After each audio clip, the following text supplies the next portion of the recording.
Excel Techno School, Guruvayanakere, Venur. Admission open ನಾವ್. ನೋಡಿ, ಈಗ ಸದನದಲ್ಲಿ ರಾಜ್ಯಪಾಲರ ಭಾಷಣದ ವಿಚಾರದಲ್ಲಿ ಚರ್ಚೆ ಆಗ್ತಿರುವಂತದ್ದಿದೆ. ನಾವು ನಿಲುವಳಿ ಸೂಚನೆಯನ್ನ ಕೊಟ್ಟಿದ್ದೀವಿ. ನಿಲುವಳಿ ಸೂಚನೆಯನ್ನ ಕೊಟ್ಟು ಚರ್ಚೆಗೆ ಅವಕಾಶವನ್ನು ಮಾಡಿಕೊಡಿ ಅಂತ. ಖಂಡಿತ ನಾಳೆ ದಿನ, ಇವತ್ತು ಅಥವಾ ನಾಳೆ ದಿನ ಈ ನಿಲುವಳಿ ಸೂಚನೆಯನ್ನ ಚರ್ಚೆಗೆ ತಗೊಳ್ಳುವಂತದ್ದಾಗುತ್ತೆ. ಯಾವ ರೀತಿ ಅಬಕಾರಿ ಇಲಾಖೆ ತನ್ನ ಕಾರ್ಯ ಪ್ರಾರಂಭದಿಂದಲೂ, ಈ ಕಾಂಗ್ರೆಸ್ ಸರ್ಕಾರ 23ರಿಂದ ಅಧಿಕಾರಕ್ಕೆ ಬಂದ ದಿನದಿಂದಲೂ ಯಾವ ರೀತಿ ಅಬಕಾರಿ ಇಲಾಖೆ, ವಿಶೇಷವಾಗಿ ಅಬಕಾರಿ ಇಲಾಖೆಯಲ್ಲಿ ಪ್ರತಿ ಬಾರಿನೂ ಗುತ್ತಿಗೆದಾರರು ಏನು ವೈನ್ ಮರ್ಚೆಂಟ್ಸ್ ಅವ್ರು ಯಾವ ರೀತಿ ಅವರು ಕಿರುಕುಳಕ್ಕೆ ಒಳಗಾಗ್ತಿದ್ದಾರೆ, ಅವ್ರು ಯಾವ ರೀತಿ ಸಮಸ್ಯೆಗಳನ್ನ ಎದುರಿಸ್ತಿದ್ದಾರೆ, ಯಾವ ರೀತಿ ಹಣ ಬೇಡಿಕೆಗಳನ್ನ, ಭ್ರಷ್ಟಾಚಾರವನ್ನ ಈ ಕಾಂಗ್ರೆಸ್ ಸರ್ಕಾರದಿಂದ ವಿಶೇಷವಾಗಿ ಅಬಕಾರಿ ಸಚಿವರು ಮತ್ತು ಅವರ ಅಧಿಕಾರಿಗಳು ಯಾವ ರೀತಿ ವೈನ್ ಮರ್ಚೆಂಟ್ಸ್ಗಳಿಗೆ ಕಿರುಕುಳಗಳನ್ನ ಕೊಡ್ತಿದ್ದಾರೆ ಅನ್ನೋಂಥದ್ದು ಎಲ್ಲರೂ ನಾವು ನೋಡ್ತಿರುವಂತದ್ದು ವಿಚಾರವಾಗಿದೆ. ಹಾಗಾಗಿ ಅವರು ಬಹಿರಂಗವಾಗಿ ಈ ಸರ್ಕಾರದ ಮೇಲೆ ಭ್ರಷ್ಟಾಚಾರದ ಆಪಾದನೆಯನ್ನ ಮಾಡಿದ್ರು. ತದನಂತರ ಅಬಕಾರಿ ಇಲಾಖೆಯ ಅಧಿಕಾರಿಗಳು ವರ್ಗಾವಣೆಯನ್ನ ಮಾಡಲಿಕ್ಕೆ ಬೇರೆ ಬೇರೆ ಬೇಡಿಕೆಗೆ ಯಾವ ರೀತಿ ಅವರಿಂದ ಹಣವನ್ನ, ಒತ್ತಾಯವನ್ನ, ಅತಿ ಹೆಚ್ಚಿನ ದರ, ತುಂಬಾ ಏನು ಹಣವನ್ನ ಕೇಳ್ತಿದ್ರು, ಅತಿ ಹೆಚ್ಚಿನ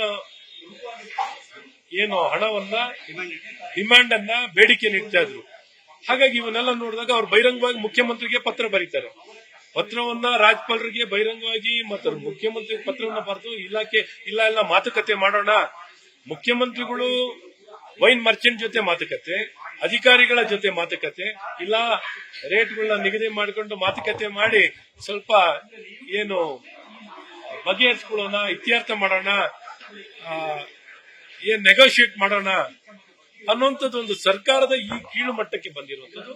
ಈಗ ನೀವು ನೋಡಿದ್ದೀರಾ, ಲೋಕಾಯುಕ್ತ ದಾಳಿಗೆ ಒಬ್ರು ಡಿಸಿನ ಒಳಗಾಗಿ ಯಾವ ರೀತಿ CL7 ಮತ್ತು ಬೇರೆ ಬೇರೆ ಲೈಸೆನ್ಸ್ ವಿಚಾರದಲ್ಲಿ ನೇರವಾಗಿ 1.25 ಕೋಟಿ ಹಣವನ್ನ ಬೇಡಿಕೆ ಇಟ್ಟಿದ್ರು.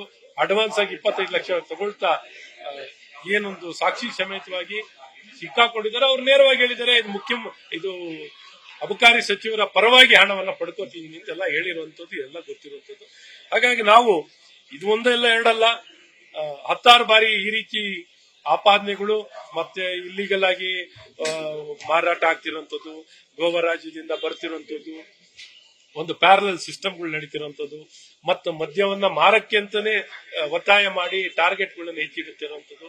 ಈ ರೀತಿ ದುರುದ್ದೇಶದಿಂದ ಈ ಸರ್ಕಾರ ಅಬಕಾರಿ ಇಲಾಖೆಯನ್ನ ನಡೆಸಿರೋದು ಬರೀ ಹಣ ಮಾಡಲಿಕ್ಕೆ, ಜನರ ಆರೋಗ್ಯವನ್ನು ಹಾಳು ಮಾಡಲಿಕ್ಕೆ ಈ ದುರುದ್ದೇಶದಿಂದ ಕಾರ್ಯವನ್ನು ನಿರ್ವಹಿಸಿರುವಂತಹ ಈ ಸರ್ಕಾರಕ್ಕೆ ಮತ್ತು ಅಬಕಾರಿ ಸಚಿವರನ್ನ ಬಯಲಿಗೆಳೆದು ಅವರ ರಾಜೀನಾಮೆಯನ್ನು ಪಡೆಯಲಿಕ್ಕೆ ನಾವು ಪ್ರಾಮಾಣಿಕ ಪ್ರಯತ್ನ ಮಾಡಿ ಖಂಡಿತ ನಮ್ಗೆ ವಿಶ್ವಾಸ ಇದೆ, ಫಲಕಾರಿಯಾಗಿ.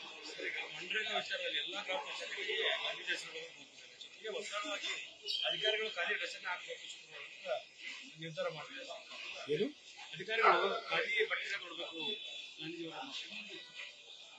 ನೋಡಿ, ಈ ಕಾಂಗ್ರೆಸ್ ಸರ್ಕಾರ ಕರ್ನಾಟಕ ರಾಜ್ಯದಲ್ಲಿ ತಮಗೆ ಗೊತ್ತಿದೆ, ಸರ್ಕಾರಿ ನೌಕರರಿಗೆ ಸಂಬಳ ಕೊಡ್ಲಿಕ್ಕೆ ಆಗ್ತಿಲ್ಲ. ಅವರಿಗೆ ಎಷ್ಟೋ ಜನಕ್ಕೆ ತಿಂಗಳಗಟ್ಟಲೆ ಸಂಬಳನೇ ಕೊಟ್ಟಿಲ್ಲ. ಇಲ್ಲಿ ಇವರಿಂದ ಪ್ರತ್ಯೇಕವಾಗಿ ಗ್ರಾಮೀಣ ಅಭಿವೃದ್ಧಿಯನ್ನ ಬಯಸ್ಲಿಕ್ಕೆ ಎಲ್ಲಿಂದ ಆಗುತ್ತೆ? ಇವರ ಹತ್ರ ಹಣ ಇಲ್ಲ, ಸಂಪೂರ್ಣವಾಗಿ ಬರ್ಬಾದ್ ಆಗಿದೆ. ಹಾಗಾಗಿ ಹಣ ಇಲ್ಲದೆ ಬ್ಯಾಂಕ್ರಪ್ಟ್ ಆಗಿರುವಂತದ್ದು ನಾವೆಲ್ಲ ನೋಡ್ತಿರೋದು. ಹಣಕಾಸಿನ ವ್ಯವಸ್ಥೆಗಳಿಲ್ಲದೆ ಸಾಲವನ್ನು, ಅತಿ ಹೆಚ್ಚಿನ ಸಾಲವನ್ನು ಪಡ್ಕೊಂಡಿದ್ದಾರೆ. ಸಾಲದ ಸುಳಿವಲ್ಲಿ ಈ ರಾಜ್ಯ ಸರ್ಕಾರ ಸಿಕ್ಕಾಕೊಂಡಿರುವಂತದ್ದಿದೆ. ಹಾಗಾಗಿ ಇವರು ಪ್ರತ್ಯೇಕವಾಗಿ ಬರೀ ರಾಜಕೀಯ ಪ್ರೇರಿತವಾಗಿ ಇವತ್ತು ಹೇಳಿಕೆಗಳನ್ನು ಕೊಡುವಂತದ್ದಾಗ್ತಿದೆ. ರಾಜಕೀಯ ಪ್ರೇರಿತವಾಗಿ ನಮ್ಮ ಮೀಸೆ ಮಣ್ಣಾಗಿಲ್ಲ ಆದ್ರೂ ಸಹ ಸುಮ್ಮನೆ ತೋರಿಕೆಗೆ ಈ ಹೇಳಿಕೆಯನ್ನು ಕೊಡ್ತಿದ್ದಾರೆ. ನಿಜಕ್ಕೂ ಇವರಿಂದ ಗ್ರಾಮೀಣ ಅಭಿವೃದ್ಧಿಯನ್ನ ಮಾಡುವಂತ ಸ್ಪಷ್ಟ ಉದ್ದೇಶ ಈ ಕಾಂಗ್ರೆಸ್ ಸರ್ಕಾರದಲ್ಲಿ ಗ್ರಾಮೀಣ ಅಭಿವೃದ್ಧಿ ಮಾಡುವಂತದ್ದು ಸ್ಪಷ್ಟ ಉದ್ದೇಶವಾಗಿಲ್ಲ. 24 ಗಂಟೆ ಕರೆಂಟ್ ಕೊಡ್ಲಿ ಇವರು. ನ್ಯೂಸ್ ಫಸ್ಟ್, ನಿರ್ಭೀತಿಯಿಂದ ನಿಮ್ಮ ಪರವಾಗಿ.